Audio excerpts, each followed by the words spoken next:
Hello friends, तो welcome back to my YouTube channel education Adda 0.2। आज की इस वीडियो का देखिए दोस्तों, मेरा टॉपिक है, देखिए मॉडल पेपर नहीं है, प्रीवियस एग्जाम का पेपर मैं लेके आया हूँ मैथ का। जो क्लास 10 में अगर आप हैं तो आपके लिए बहुत ही इंपॉर्टेंट है। इसमें जो देखिए लॉन्ग क्वेश्चन होते हैं 4 और 6 मार्क्स के, उसको मैं सॉल्व कराने वाला हूँ। उससे आपको एक अनुभव मिल सकता है कि इस टाइप का क्वेश्चन अगर आएगा तो आप सॉल्व कर सकते हैं। देखिए पेपर नंबर दिया है 928 और पेपर का कोड दिया है 822 IB। यदि अगर इस कोड का पेपर आ जाता है तो आपको अगर सेम क्वेश्चन मिल जाए तो उस तरीके का तो आप सॉल्व कर सकते हैं। ठीक है, तो देर न करते हुए मैं अपने वीडियो को शुरू करूंगा। देखिए गणित का पेपर है और इसमें जो लॉन्ग टाइप के क्वेश्चन होते हैं उसको मैं सॉल्व कराऊंगा, जो कि आपको 4 और 6 मार्क्स देंगे। तो चलिए देखते हैं इसमें हमारा जो लॉन्ग टाइप का क्वेश्चन है जो 4 मार्क्स देने वाला है वो क्या है। तो देखिए यहाँ पे मैं आपको दिखा दूं कि यहाँ पे जो दिया है क्वेश्चन, देखिए यहाँ पे क्वेश्चन नंबर 2 दिया है, किन्हीं 5 प्रश्नों को क्या करना है, हमको हल करना है। ठीक है, इनमें से 5 प्रश्न यानी कि 6 प्रश्न दिया हुआ है और इसमें से 5 को हमको सॉल्व करना है। तो मैं 6 प्रश्न आपको सॉल्व करने वाला हूँ इस वीडियो में। और देखिए इस तरह का दोस्तों अगर वीडियो आ जाए तो आप कैसे पूरे के पूरे मार्क्स पा सकते हैं। देखिए आपको एक प्रश्न 4 मार्क्स का है। ठीक है, तो इसको चलिए हम लोग फर्स्ट वाले क्वेश्चन को सॉल्व करते हैं। यानी इसमें क्या करना है, फर्स्ट वाला क्वेश्चन देखिए दिया है, मैं इसको लिख लिया हूँ इसको सॉल्व करने के लिए। देखिए तो फर्स्ट वाला क्वेश्चन दिया है हम लोगों का, बिंदु -4 और 6 बिंदुओं a -6 10 और b 3 -8 को जोड़ने वाले रेखा को किस अनुपात में विभाजित करता है। यानी कि इसमें हमको अनुपात बताना है। ठीक है, तो देखिए इसको कैसे हम सॉल्व करेंगे। सबसे पहले ये जो दिया है इसको हम लिख लेंगे। ठीक है, अब इसमें देखिए एक सूत्र होता है जो अनुपात पता करने का, तो x बराबर में होता है, उसको मैं लिख रहा हूँ, x बराबर में होता है, देखिएगा m1x2 और यहाँ प्लस m2x1 और अपान में होता है m1 प्लस m2। और देखिए एक होता है y बराबर, तो जो y बराबर होता है वो क्या होता है m1y2 और प्लस में m2y1 और अपान में होता है m1 प्लस m2। ठीक है, तो अब इसमें देखिए हमको क्या क्या चाहिए, x1 x2 y1 और y2। और देखिए हमको ये जो कैपिटल x और ये कैपिटल Y है ये भी चाहिए। तो देखिए कहाँ से मिलेंगे यहाँ पे, तो यहाँ पे बिंदु में देख रहे हैं -4 और 6 दिया है, तो कैपिटल X जो होता है देखिए -4 हो गया और ये जो कैपिटल Y है वो कौन सा हो गया, 6। ठीक, अब देखिए इसमें हमें रही बात x1 और x2 चाहिए। तो x1 देखिए इसमें का जो ये फर्स्ट है ये x1 का मान है, तो यहाँ पे हमको x1 बराबर मिल गया -6। और देखिए y1 जो है इसमें का जो ये सेकेंड वाला ये y1 का मान है, तो y1 भी मिल गया 10। अब देखिए सेकेंड में हमको क्या चाहिए, x2 चाहिए। अब देखिए x2 क्या है, इसमें सेकंड वाले का जो फर्स्ट है ये x2 का मान है। और देखिए अब y2 चाहिए, तो y2 जो इसमें सेकंड वाले में है, जो सेकंड ये y2 का मान है, तो -8 मिल गया।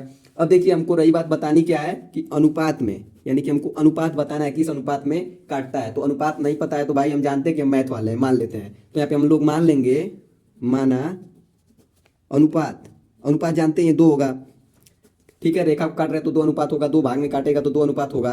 तो अनुपात हम मान लेंगे m1 और m2 है, m1 और m2 है। अब देखिए दोस्तों जब इतना कर लिए तो बस अब इसी रूल पे हमको मान निकालना है। तो ये रूल हमारा देखिए क्या है, पहले x का निकालते हैं यहाँ पे। तो x बराबर में मैं क्या लिखा था, m1x2 प्लस में m2x1 और अपान में m1 प्लस m2। ठीक है, जस्ट इसी पे यहाँ पे हम लोग लिख देंगे y बराबर m1y2 प्लस में m2y1 और अपान में m1 प्लस m2।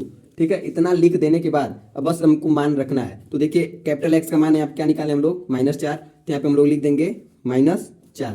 ठीक है, अब देखिए m1, तो m1 हमारा अनुपात है, तो m1 को हम m1 ही माने हैं, तो यहाँ पे हमारा इसको लगा के m1 ही रहने देंगे। और यहाँ पे देखिए x2 की वैल्यू क्या है, देखिए यहाँ पे 3, तो यहाँ पे हम इंटू कर देंगे 3 और बीच में लगा दिए प्लस।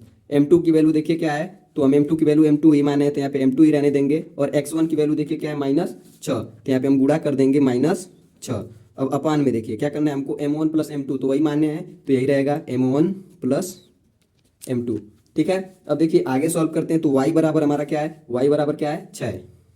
तो हम आप लिखेंगे 6 बराबर m1, देखिए तो हम m1 ही माने हैं, तो m1 इंटू y2 क्या है -8, तो यहाँ पे -8 और बीच में प्लस। अब देखिए फिर m2 को m2 रहने देते हैं, y1 क्या है 10, तो यहाँ पे लिख दिया हम गुना 10। और अपान में हम देखिए क्या करेंगे, m1 प्लस m2 ही रहेगा। ठीक है, अब देखिए इतना करने के बाद मेरे दोस्त आगे सॉल्व करेंगे, तो यहाँ देख रहे हैं भाग में इधर जाएगा तो गुना में हो जाएगा, तो ये हो जाएगा -4 गुना m1 प्लस m2 और ये इक्वल टू क्या हो जाएंगे 3m1 प्लस, ये माइनस है तो ये इनको ब्रैकेट में लिखते हैं -6m2।